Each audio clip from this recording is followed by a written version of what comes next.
किसी ने बड़े कमाल की बात कही है कि इतिहास वही बनाते हैं जिनके पास में इतिहास लिखने का समय नहीं होता। हमारे भारत के इतिहास में कई महान शख्सियतें हुई हैं जिनके बारे में आपको और हमें काफी कुछ पता है, लेकिन कुछ ऐसे अनसंग वॉरियर्स हुए हैं जिनके बारे में हमें थोड़ा कम पता है।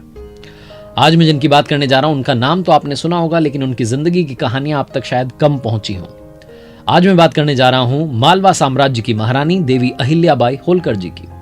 नमस्ते दोस्तों, मेरा नाम है आरजे कार्तिक और आपका स्वागत है मेरी नई सीरीज लर्निंग सीरीज सीखोगे नहीं तो जीतोगे कैसे में। आज उन बातों की बात करेंगे जो हम सभी सीख सकते हैं महारानी देवी अहिल्याबाई होलकर जी से, जिनका जन्म 31 मई 1725 ईस्वी में महाराष्ट्र के अहमदनगर के छौणी गांव में हुआ था। इनके पिताजी मंकोजी राव शिंदे गांव के पाटिल थे। ये वो जमाना था जब महिलाओं को पढ़ने लिखने के लिए नहीं भेजा जाता था, स्कूल नहीं भेजते थे, लेकिन तब भी उन्होंने अपनी बच्ची को पढ़ने लिखने लायक बनाया। परिवार के संस्कारों का कमाल था कि बचपन से ही अहिल्याबाई में सेवा भाव था। कहते हैं कि जब इंदौर के राजा मल्हार राव होलकर साहब छौड़ी गांव से गुजर रहे थे तो उन्होंने देखा कि एक छोटी बच्ची मंदिर के सामने गरीबों को भोजन करा रही है, खाना खिला रही है, और वो बच्ची थी अहिल्याबाई। सिर्फ 8 साल की उम्र में अहिल्याबाई का रिश्ता तय कर दिया गया।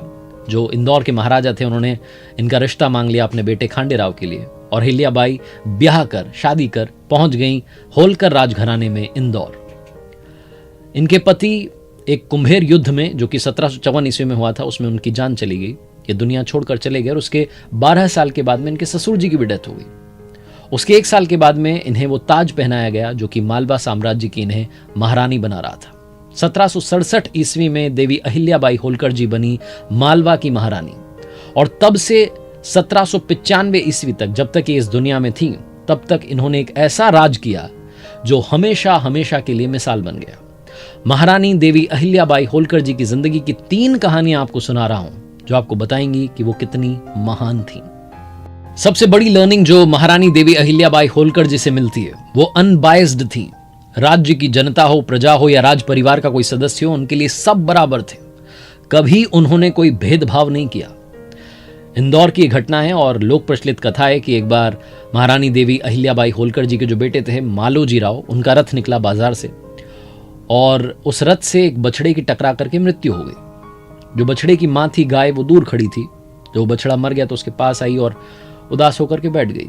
थोड़ी देर के बाद में उसी रास्ते से, उसी बाजार से महारानी देवी अहिल्याबाई होलकर जी का रथ भी गुजरा, और जब उन्होंने देखा कि एक गाय अपने बछड़े के पास में बैठी उदास है तो उन्हें यह समझते हुए देर नहीं लगी कि इस बछड़े को जरूर किसी ने मारा है, एक्सीडेंट हुआ है। उन्होंने आसपास के लोगों से मालूम किया तो पता चला कि थोड़ी देर पहले उनके बेटे का रथ निकला था जिससे टकरा करके बछड़ा जो है इसकी जान चली गई। वो बहुत गुस्से में थी, दरबार में पहुंची और मालोजी राव की पत्नी को बुलाया और उनसे पूछा कि तुम बताओ कि अगर एक बच्चे की जान ले ली जाए उसकी मां के सामने तो जो जान ले रहा है उसको क्या दंड मिलना चाहिए।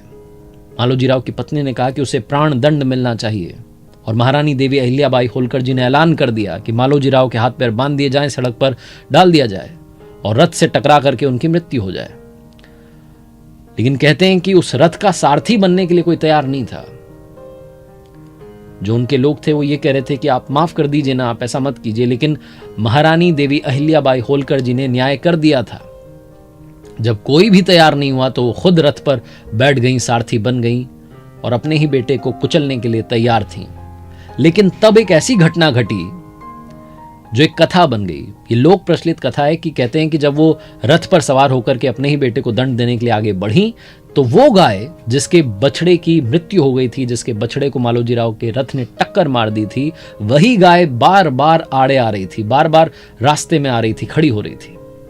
तो मंत्री ने महारानी जी से कहा कि माफ कर दीजिए, शायद गाय भी यही चाहती है कि अब किसी और के बच्चे की उसके मां के सामने जान ना जाए।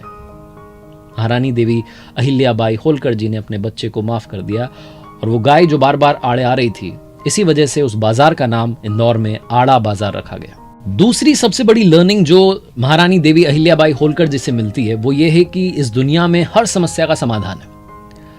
कभी भी आपको हार नहीं माननी है।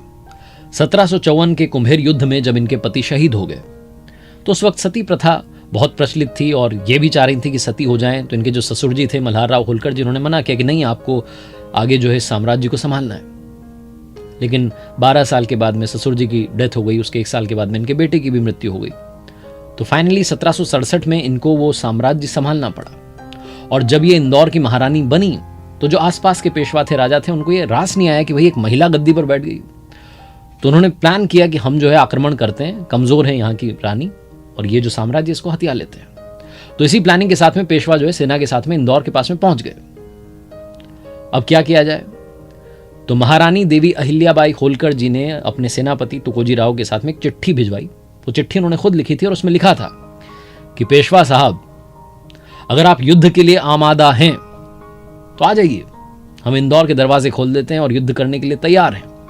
मेरी अपनी स्त्रियों की सेना तैयार है। इन्होंने एक स्त्रियों की सेना तैयार की थी। अगर आप आना चाहते हैं तो आ जाइए, हमारी नारी सेना तैयार है युद्ध करने के लिए। लेकिन सोचिए कि अगर आपने हमें हरा दिया तो इतिहास क्या कहेगा, लोग क्या कहेंगे कि एक कमजोर स्त्री को जो शोक में डूबी हुई थी उसको हरा दिया और महान बन गए। और सोचिए कि यदि हम जीत गए तो इतिहास क्या कहेगा कि एक नारी की सेना के सामने टिक नहीं पाए बड़े बड़े पेशवा। जरा सोचिएगा, बस इतना ही आपसे कहना है। ये जो चिट्ठी थी ये किसी तीर से ज्यादा चुभी थी उन पेशवाओं को। और उस तरफ से चिट्ठी लिखी गई कि रानी साहिबा माफ कीजिएगा, आपने गलत समझ लिया, हम युद्ध के इरादे से नहीं आए हैं, हम तो शोक व्यक्त करने के लिए आए थे। इस तरीके से बिना जंग लड़े ही, बिना युद्ध लड़े ही महारानी देवी अहिल्याबाई होलकर ने वो युद्ध जीत लिया था। तीसरी सबसे बड़ी लर्निंग जो महारानी देवी अहिल्याबाई होलकर जी से मिलती है वो ये है कि ऊपर वाले का आशीर्वाद हमेशा साथ रखिएगा। महारानी देवी अहिल्याबाई होलकर जी, जो कि भगवान शंकर की बहुत बड़ी भक्त रहीं, वो अपने पूरे शासनकाल में उनकी सिर्फ ये कोशिश रहती थी कि मुस्लिम आक्रमणकारियों से अपने राज्य को बचाया जाए। उनकी ये भी कोशिश रहती थी कि धर्मशालाओं का निर्माण करवाया जाए, मंदिरों का निर्माण करवाया जाए। तो उन्होंने अपने साम्राज्य महेश्वर में, इंदौर में काफ़ी सारे मंदिरों का निर्माण करवाया। यहाँ तक कि जो मुस्लिम आक्रमणकारियों ने तहस नहस कर दिए थे मंदिर, उनका भी उन्होंने पुनर्निर्माण करवाया। जो सोमनाथ का प्रसिद्ध मंदिर है उसका भी उन्होंने पुनर्निर्माण करवाया था। आज भी उसे पुराना सोमनाथ मंदिर या अहिल्याबाई मंदिर के नाम से जाना जाता है। भगवान शिव की पूजा के बिना मुंह में पानी की एक बूंद नहीं जाने देती थी। पहले पूजा करती थी, उसके बाद में पानी पीती थी। इतनी बड़ी भक्त थी। यहां तक कि जो उनका शासनकाल था, जब भी कोई राजाज्ञा जारी होती थी तो उसमें नीचे अपना नाम नहीं लिखती थी। उस राजाज्ञा में नीचे जो है श्री शंकर लिखा जाता था। और कहते हैं कि तब से जब तक भारत को आज़ादी नहीं मिली, जब तक इंदौर के राजा रहे, जितनी भी राजाज्ञाएं जारी हुई, जितने भी आदेश निकले, उन सब में नीचे श्री शंकर लिखा होता था। जो पैसे थे उन पर नंदी का चित्र था, जो वहाँ पर रुपये बने उन पर भगवान श्री शंकर का चित्र होता था, बिल पत्र बना होता था। तो इस तरीके से उन्होंने लगातार अपनी भक्ति को सबके सामने रखा और जो आस्था भगवान में उन्होंने प्रकट की थी, बस उसी आस्था के दम पर वो पूरा शासनकाल उन्होंने चलाया। कहने का मतलब बड़ा आसान है, सिंपल है कि अगर आप भक्त हैं तो वो आस्था बनाए रखिए, ऊपर वाला सब संभाल लेगा, उसके भरोसे रहिए। महारानी देवी अहिल्याबाई होलकर जी को इतिहास, ये हिंदुस्तान, ये दुनिया एक बुद्धिमान, दूरदर्शी सोच वाली शासक के रूप में याद रखता है और हमेशा रखेगा। वो हमेशा हर दिन अपनी प्रजा से बात करती थी, उनकी समस्याएं सुनती थी, उनका समाधान निकलवाती थी। वो हमेशा कहती थी कि ये जो प्रजा है, ये जो धन दौलत है, ये सब ऊपर वाले की दी हुई धरोहर है। इनकी मैं मालकिन नहीं हूं, बल्कि बस संरक्षक हूं। मुझे बस इन सब को संभालना है और आगे बढ़ना है। इसी सोच के साथ में उन्होंने अपनी जिंदगी, अपना शासनकाल चलाया। जाते जाते एक छोटी सी प्रसिद्ध कविता आपको सुनाता हूं महारानी देवी अहिल्याबाई होलकर जी पर। तो कविता कुछ इस प्रकार है। मालवा की रानी हुई, करुण कहानी हुई, एक एक कर शव कितने उठाती हैं, देख के प्रजा की पीर पोंछ चक्षुओं का नीर, राजलोक धर्म हेतु स्वयं उठ आती हैं, युग का विश्वास बनी, जनता की आस बनी, जनता को भूल निज शोक सहलाती हैं, देवी राजमाता से अहिल्या बनी लोक माता, शासिका साहसी पुण्य श्लोक कहलाती हैं। महारानी देवी अहिल्याबाई होलकर जी के चरणों में बारंबार नमन, बारंबार वंदन। आप देख रहे थे मेरी नई सीरीज, लर्निंग सीरीज सीखोगे नहीं तो जीतोगे कैसे में। आज महारानी देवी अहिल्याबाई होलकर जी की कहानी देखते रहिए मेरे साथ हर सोमवार सुबह 9:30 बजे। एक छोटी सी कहानी जो आपको जिंदगी में आगे बढ़ने के लिए मोटिवेट करेगी। और जाते आते बस यही कहूंगा जो हमेशा कहता हूं, कर दिखाओ कुछ ऐसा कि दुनिया करना चाहे आपके जैसा।